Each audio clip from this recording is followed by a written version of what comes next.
In Louisiana, we screen over 98% of the babies born. Approximately 38% of the babies who do not pass the initial hearing screening at the hospital are lost to follow-up. After coming to the NICHQ collaborative, the first collaborative, we found a way to address those babies who were lost to documentation by looking at small tests of change. Previously, when we looked at addressing that population, it just seemed overwhelming. This isn't another project. This is a way. This is a method. This is our vehicle to help us go back home, address what our concerns are. In this particular case, why don't we have documentation? Why don't we know what has happened to these babies?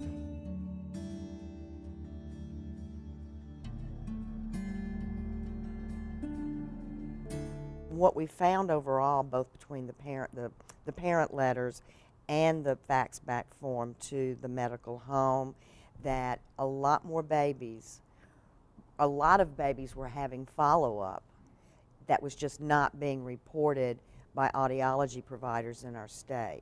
We can't assume that those babies had passed unless we have documentation.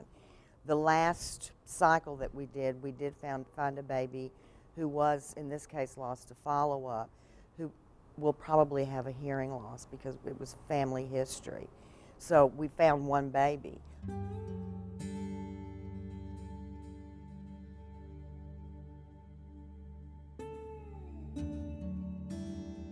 When I make phone calls to parents, I always surprised that they never understood, that they didn't understand anything at the hospital. They left the hospital with a whole bunch of paper that they sign and a whole bunch of discharge paper, and they don't even know what it is. And when I asked them, do you know that your child had a hearing screening test? And most of the time, they don't really know that they did. They don't really know that they agree to have that screening for the baby when the baby was at the hospital. So we are trying to encourage, and we are working on that so that the hospitals can use the bilingual forms. We have them, and we're still developing more, and we are working toward have everything English and Spanish. My son was diagnosed when he was 14 months, and I kept asking. I knew that something was kind of weird with him, that it wasn't right, that mother feeling. I always tell them, you need to do it as soon as possible, not because I want to scare them, but you need to do it because of this and that. You need to make sure that he's hearing what he needs to hear right now. Otherwise he's gonna be missing, and you don't want him to miss, or him or her to miss anything. We have a portion of loss to follow-up between screening and audiology. And we really didn't know at all where we stood between audiology and intervention because we weren't receiving data from intervention. Quite a few individuals in the audiology community didn't understand the referral process for early intervention. They thought that they were succeeding at getting that referral, but in fact, that baby was not getting into the system.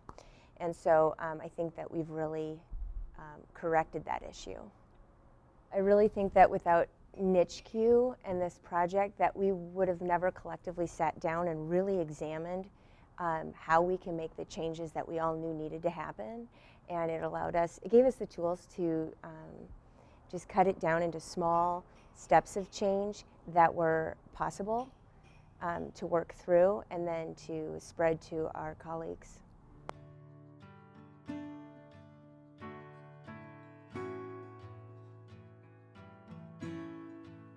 Think about all the barriers parents have, whether it's economical, they don't have a car, access to a clinic, whatever it may be, rural considerations.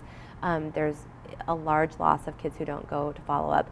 So I've been calling those kids pre-appointment, those who are scheduled, and those who miss their appointment or who don't have one, and getting them, talking to them, hearing their personal stories, why they didn't go in, and they're always very unique, just like people, and helping them kind of navigate that so they know what to do next, they know what the test entails. There was about a 25% no-show rate for when babies referred at this particular clinic.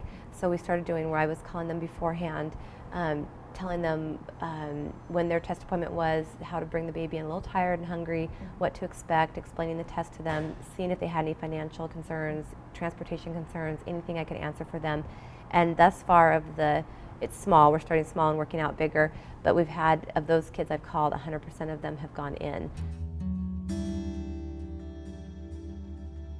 My experience was very wonderful. I had a great screen at the hospital, great discharge nurse, got into the system very early, so I'd love for parents to have that sort of experience without all the cumbersome things that can happen along the way.